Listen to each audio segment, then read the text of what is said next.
Okay, let's take a look at section 9.8 and learn how to solve radical equations. By the way, you should continue to study your textbook or ebook, do the homework problems listed in the syllabus, continue to do the homework problems in my math lab, watch those videos, and look at the examples also on my math lab. Okay. How to solve radical equations. First of all, what is a radical equation? A radical equation is just an equation that has a radical in it with a variable in the radicand. For example, taking this one out of the book. Here, I'll change it a little bit. Let's make it minus 6 equals negative 1. Let's say here's an equation. See if I can make that a little bigger. Get a square root of 2x minus 5 minus 6 equals negative 1. And we're supposed to solve this. Now, if we're going to solve it, we want to end up with x equals. When we solve an equation, that's usually what happens. X equals, and we hope we get a number or more than one number on the other side. That means we have to get to this x. Not only do we have to get rid of the minus 5 there and the 2 in front of the x and get the x all alone, we also have to get rid of the square root symbol. And as you know, when you have an nth root, if you raise it to the nth power, they undo each other and you just end up with a. You get rid of the radical symbol.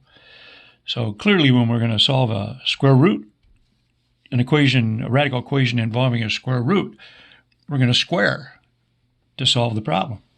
If it was a cube root, we'd have to raise to a cube root to get to the x underneath the radical symbol. If it was a fourth root, we'd have to raise to a fourth power, etc. Okay, so anyway, what's the method for solving? I took these out of the book. Let's see. Here to, hope we can read that, but it's in the book also. To solve a radical equation containing one radical, isolate the radical. That is, get the radical by itself on one side of the equation. Second step, raise both sides of the equation to the power of the index. So if there's a square root, you square both sides. If it's a cube root, you cube both sides. And that'll eliminate the radical from the equation. Then solve the equation that results. You're going to get an equation like a linear equation or a quadratic equation that you know how to solve. And then you check your answer in the original equation. And these kind of problems are ones where we have to check some of them because we get extraneous solutions like we did with rational equations, for example. Okay. Let's solve this one. Following that strategy we just went over, first thing we do is isolate the radical all by itself on one side. So here's the radical. Let's get rid of that minus 6 from the left side of the equation. So let's just add 6 to both sides of the equation. So on the left side, the minus 6 and the plus 6 add up to 0. They're gone. So we end up with the square root of 2x minus 5 equals negative 1 plus 6, which is 5. I've got the radical isolated on one side. Now I raise to the power, use an exponent of whatever equal to the index. The index here is 2, so I'm going to square both sides. Here, I'll just do it right in this step. So I'm going to square this side and square this side. As we saw earlier, if you have an nth root and you raise it to the nth power, the nth root and the nth power undo each other. So the square and the square root undo each other. We end up with 2x minus 5 equals 25. Add 5 to both sides.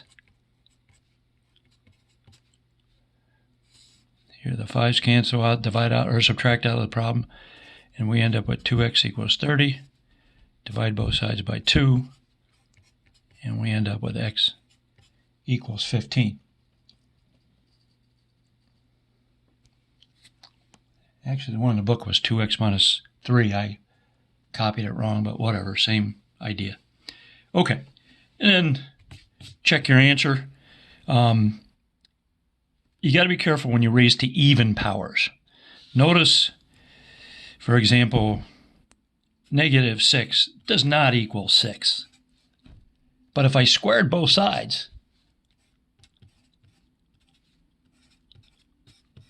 if I square the left side, the -6, I get 36. If I square the 6, I get 36. Notice those two are equal. So you got to be careful. Your equation, the equation you have may not, when you square, you may add more answers in. You may get an extraneous solution.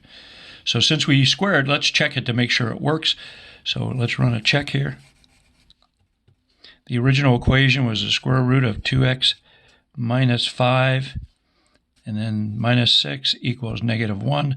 I'm going to check to see if x equals 15 is indeed a solution. So we're going to substitute a 15 right there. So we have the square root of 2 times 15 minus 5 minus 6, question mark, does that equal -1? So 2 times 15 is 30, minus 5 is 25, so we'll have the square root of 25 minus 6, question mark, does that equal -1? Square root of 25 is 5, 5 minus 6, does that equal -1? Whoops. Does that equal -1? -6 equals -1. Checks out. That's a good answer. We can write it like that, or we can, it's a solution set, so we can put it in a set of braces if we wish. But there's an example of solving a radical equation with one radical. Let me choose another one here. Let's see. I'm trying to pick one that comes out a little differently.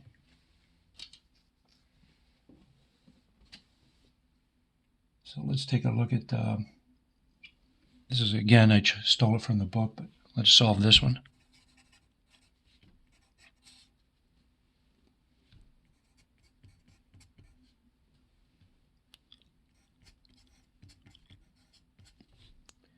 Okay, again, we want to end up with x equals, so we're going to have to get x all by itself on this side of one side of the equation. So we have to undo that plus 7. We have to undo the square root. We have to undo the subtracting of the 1 and the dividing by 5. At some point, we're going to have to square to get rid of that square root. But first, we're going to isolate the radical all by itself on one side, following that strategy we just discussed a minute ago. So let's subtract 7 from both sides. These 7 subtract out, so we end up with the square root of 5x minus 1 on the left side of the equation equals 5 minus 7, which is -2. Now, at this point, you should be able to tell there's no answer to this problem. Remember, we discussed in class, if I write a number down, if I wrote 4, that's positive. I've written a number down. I've told you whether it's positive or negative because I put no sign in front. It's understood to be a plus sign. If I wanted to write -4, I would write that. So if I write the square root of 7, that's a positive number because I've written it down. I've already put the square root there. There's no negative sign in front. If I wanted the negative square root of 7, I would write this. So this side, I know it can't be negative. It's non-negative. So how can I have a negative on this side? So there's no solution to this problem. If I went ahead and solved it, when I check it, I'll see that that's true, though. So let's say you didn't notice that, and we went ahead and squared both sides. Let's do that. Let's square the left side. Square the right side. We'll have 5x minus 1 when we square the left side equals 4. Add 1 to both sides. Add a 1 here, add a 1 there. We'll get 5x equals 5. Divide by 5 on both sides. X equals 1. Now, if you just wrote that answer down and moved to the next problem, you screwed up. You got it. You'd get this problem wrong. Let's check it. So we're going to check to see if x equals 1 is a solution. The original equation was the square root of 5x minus 1 plus 7 equals 5. We're going to substitute that 1 in there. So we'll have the square root of 5 times 1 minus 1 plus 7. Does that equal 5? So 5 minus 1 is 4. Square root of 4 then plus a 7. Does that equal 5? Square root of 4 is 2. 2 plus 7, question mark, does that equal 5? 11 equals 5 is a false statement. So 1 does not make the equation true. This is not a solution. Throw it away, reject it, get rid of it. Since it's the only answer we have, there's no solution. Whoops, can't spell solution. There's no solution to this problem. Null set, empty set if you want to write it like this, but there's no solution. But you can tell right here, because you can't. This side can't be negative. When you take the square root of some, you're not allowed to, first of all, 5x minus 1, whatever number we get, we'd have to have a number that produces a positive number of 0 inside, because you can't take the square root of a negative.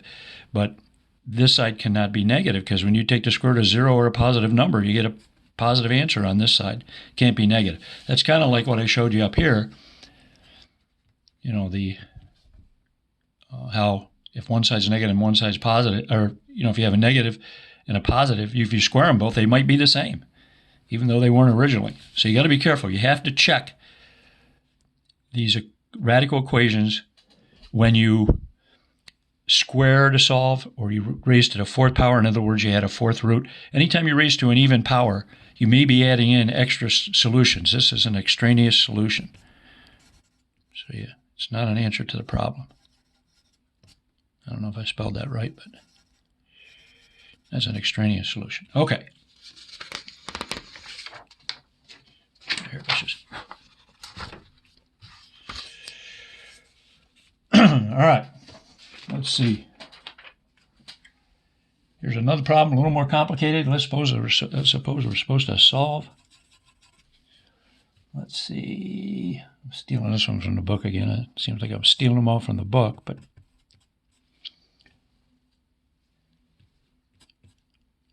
here, let's change it a bit just so it looks a little different than the book.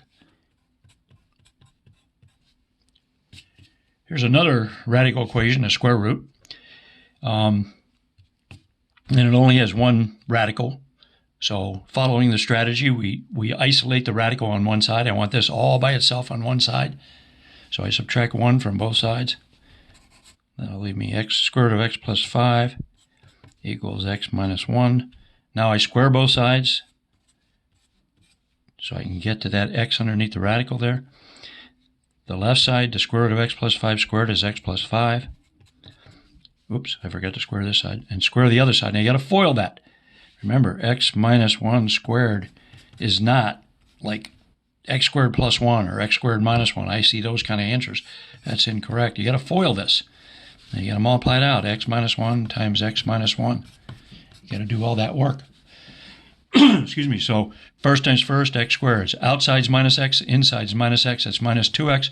Last times last, negative 1 times negative 1 plus 1. That's what you get when you square it. So we'll get x squared minus 2x plus 1. When we did... where did I put it in? I don't know where I put those problems I just did. Well, the problems I just did, the last couple problems, notice I had a linear equation. I don't know where I put the piece of paper I had. I don't know what I did with it. But anyway, those were linear equations. Notice this one's a quadratic equation. So we switch gears and solve a quadratic equation. So let's subtract x and subtract 5 from both sides to put the quadratic equation in standard form. So we'll end up with a 0 on the left side here, and we'll have x squared minus 3x minus 4 on the other side. So this is a quadratic equation in standard form. The method we've learned for solving quadratic equations is still looking for that problem. Paper I lost. Okay, but anyway, the method we learned is a factoring method. So let's factor the right side. And you should be able to do that probably in your head now. And then double check it by multiplying it out. Make sure it's, when you multiply it, FOIL back out, you do indeed get that. So Now we're going to use that zero product property or zero factor property, or whatever they call it. We have a product that equals 0. The only way that can occur is if one of the factors is 0, so either x minus 4 must be 0 or x plus 1 must equal 0. Solving this one, x equals 4 or x equals negative 1. Now we got to check those answers. We raised to an even power, so one or both of, these may be, there may be extraneous solutions in here. Let's check them. So, that's part of the problem. I will expect you to, to do that if you do a problem like this. Okay, let's check, let's say x equals 4 first of all. So the original equation is square root of x plus 5 plus 1 equals x. So substituting the 4 in, we have the square root of 4 plus 5 plus 1, question mark, does that equal 4? So 4 plus 5 is 9. Square root of 9 then is plus 1. Does that equal 4? 9 is 3. 3 plus 1, that's 4. It does indeed equal 4. Good answer. X equals 4. Okay? I don't know if you saw all that, but there's the work. I maybe moved it out of the camera. So, preview there. Okay, let's check the other one. X equals negative 1. Here's the original equation again. Oops. Oh, I was looking at that paper, it's on the other side. Like I said, jumping back here just for a minute, when we solved this one, notice once we squared, see we ended up with a linear equation. So we switched gears and solved this linear equation. Same thing occurred here when we did this one, linear equation. But this one, when we squared both sides to get rid of the radical, we ended up with a quadratic equation. So we switched gears and used the method we use for solving quadratic equations. Okay, back to checking. So we have the square root of x plus 5 plus 1 equals x, and we're wondering if negative 1 is a solution. Let's substitute it in here. So negative 1 plus 5, underneath the radical symbol, plus 1, question mark, does that equal negative 1? Negative 1 plus 5 is 4, square root of 4 is 2, plus the 1, question mark, does that equal negative 1? That's 2 plus 1, 3. Does that equal negative 1? No, that's false. So that's not a good answer. That's an extraneous solution. This x equals negative 1, we're going to pitch it, get rid of it. So our answer is x equals 4, and if you want to put it in set builder notation, in braces, there it is, okay? But the answer is x equals 4, not negative 1. Okay.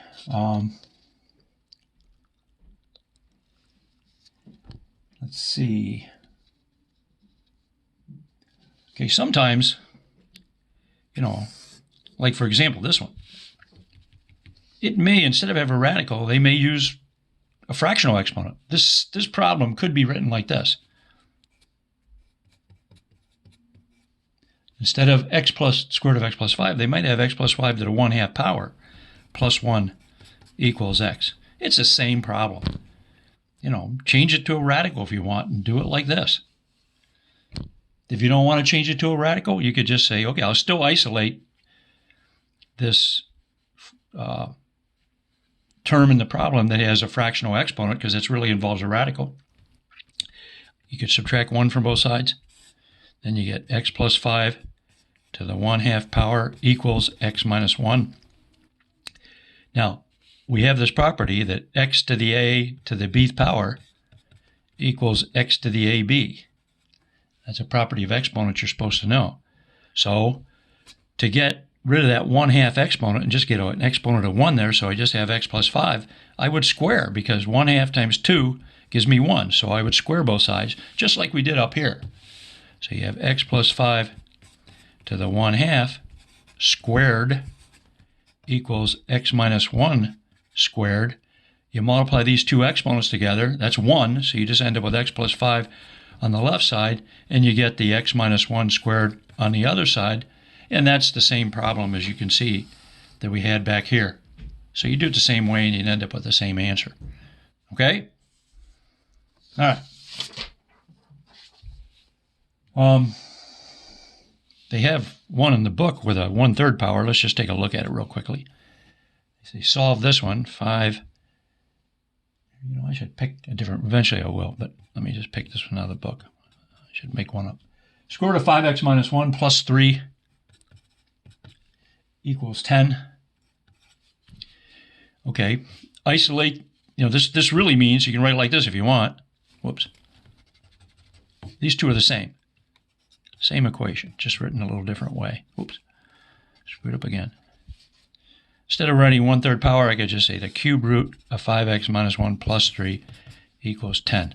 That's the same equation. I solve them the same way.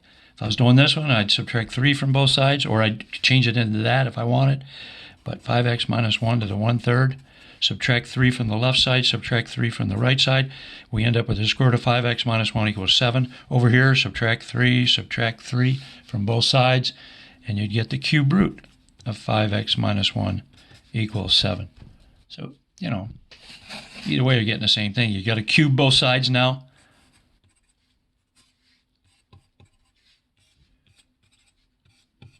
Whichever equation you're doing.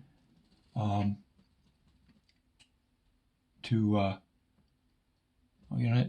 one in the book was a 1/2 power. I just made it a cube. Well, whatever. We'll solve this one.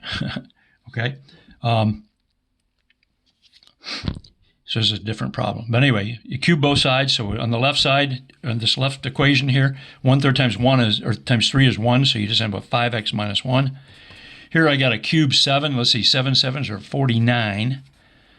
And 7, multiply that by 7, that's 7 nines are 63. Let's carry a 6 over there. 4 sevens are 28. What's that, 343?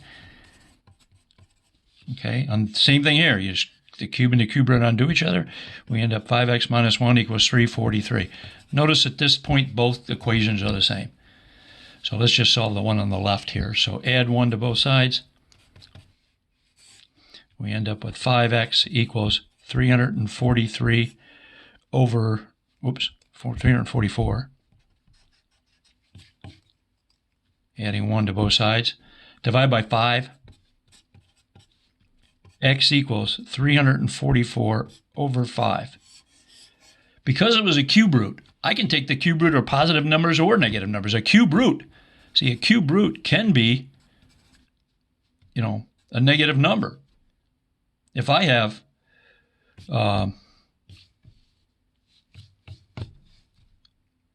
say negative 2 does not equal 2. Well, cubing negative 2 does not equal cubing 2 either. If I squared them both, they'd be the same, but not with cube roots. So I should check the answer, but if I don't have time, I did it right, everything's good. I'm not going to check it. I leave it to you if you wish. This is not the problem in the book. But anyway, as long as I'm just raising to, if I raise to an odd power, 3rd or 5th power, I'm not going to worry about getting those extraneous solutions. Okay. Let's now talk about solving a radical equation that has 2 radicals in it. Here's the strategy out of the book. It just says, solving a radical equation containing 2 radicals. Isolate one of the radicals. That is, get one of the radicals by itself on one side of the equation.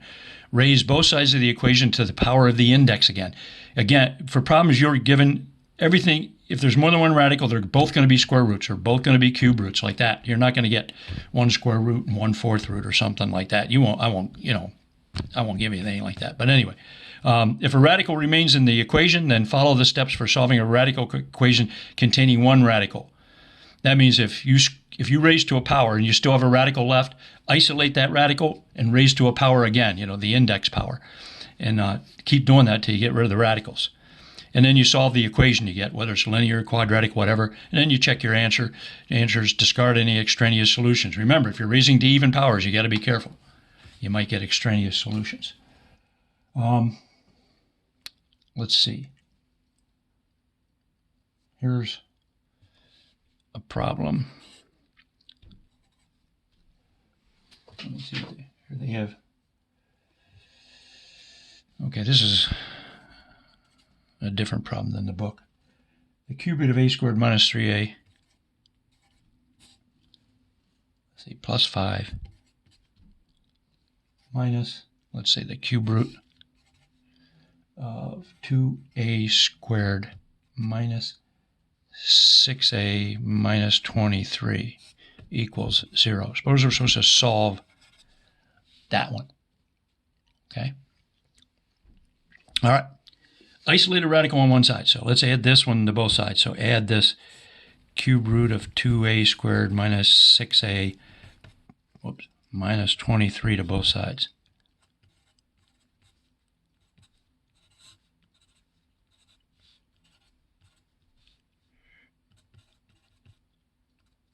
I did it again, minus 23.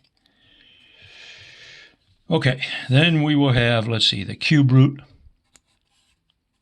of a squared minus 3a plus 5 equals the cube root of 2a squared minus 6a minus 23.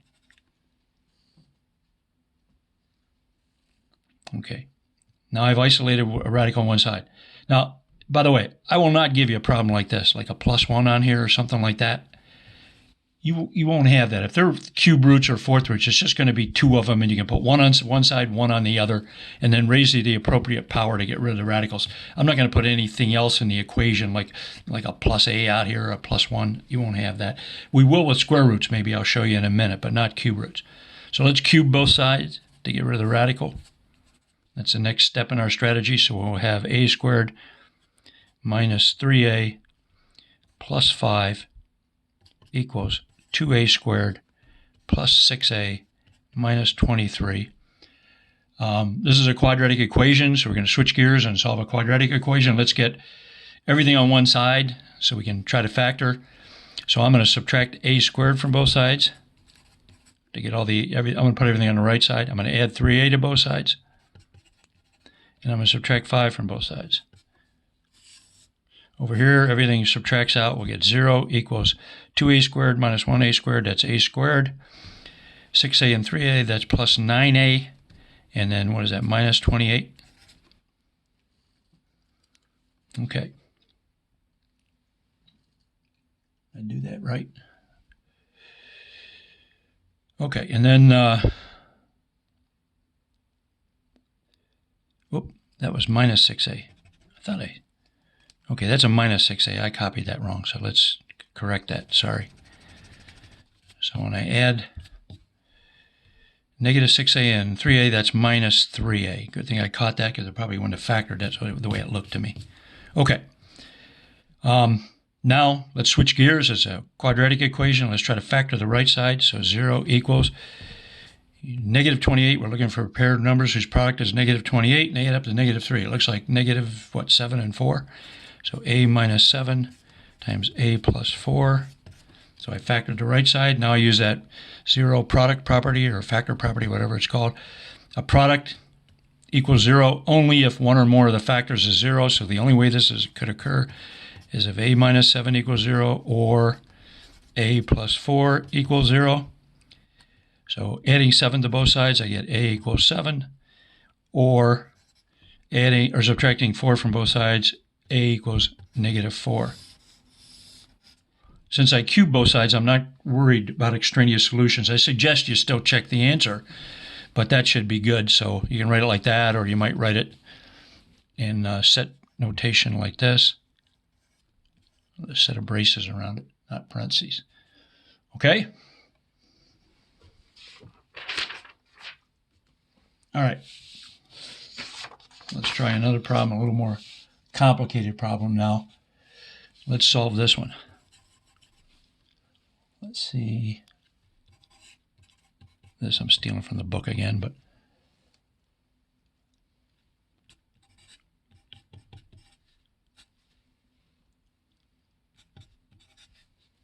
okay, suppose we're supposed to solve this one. Now notice, this one has two radicals and something else, a 2, another term. I will only do this, give you a problem like this, if they're square roots. It won't be the index won't be higher than 2. But I might give you one like this. This one's a little tougher because it's going to require us squaring the 2 times. So again, the strategy now is to isolate one of the radicals on one side. So let's isolate this square root of 3x plus 6 on one side by adding the square root of x plus 6 to both sides. Okay? Let me get a different pencil. This one's kind of getting dull.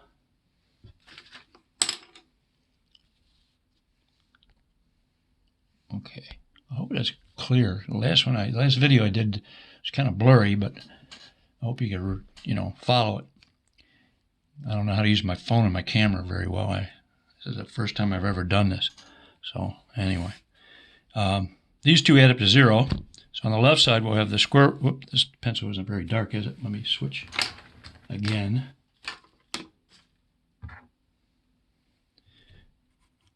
Oh, that one's darker. I don't know. Okay. So the square root of 3x plus 6 then equals 2 plus the square root of x plus 6.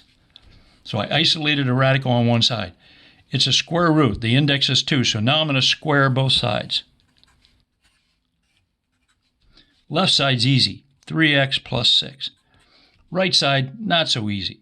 Let's even do it up here. Let's see. So we have a binomial here, two terms. 2 plus the square root of x plus 6 squared. That means it's 2 plus the square root of x plus 6 times 2 plus the square root of x plus 6. Now, if you memorize, the a plus b quantity squared form, you could just write it out. But I'm going to FOIL it. So first times first, that's 2 times 2 or 4. Here, let me draw a little barrier there. Okay, 2 times 2 is 4. That's first times first. Outsides are these two. Notice both of them are positive, so I get plus 2 times the square root of x plus 6.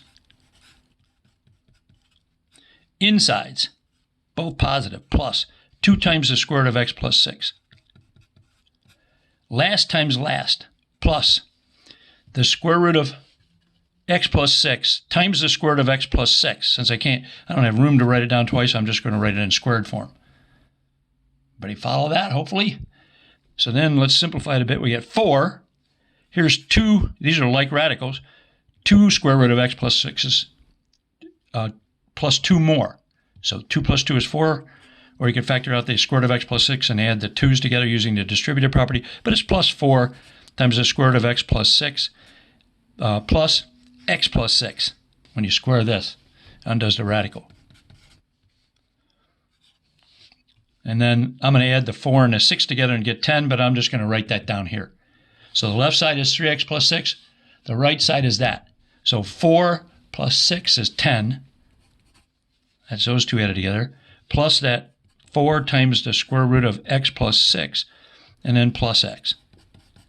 Okay? Now notice we're left with a radical in this term right here. So now I'm going to isolate this term, put everything else on the other side, and square again. I got to square 2 times to get rid of the radical here, all the radicals. So let's subtract 10 from both sides, and let's subtract x from both sides. Let's do it all at once. So on the left side, we have 3x minus x, that's 2x. 6 minus 10, what's that? Minus 4. Equals 10 minus 10, 0.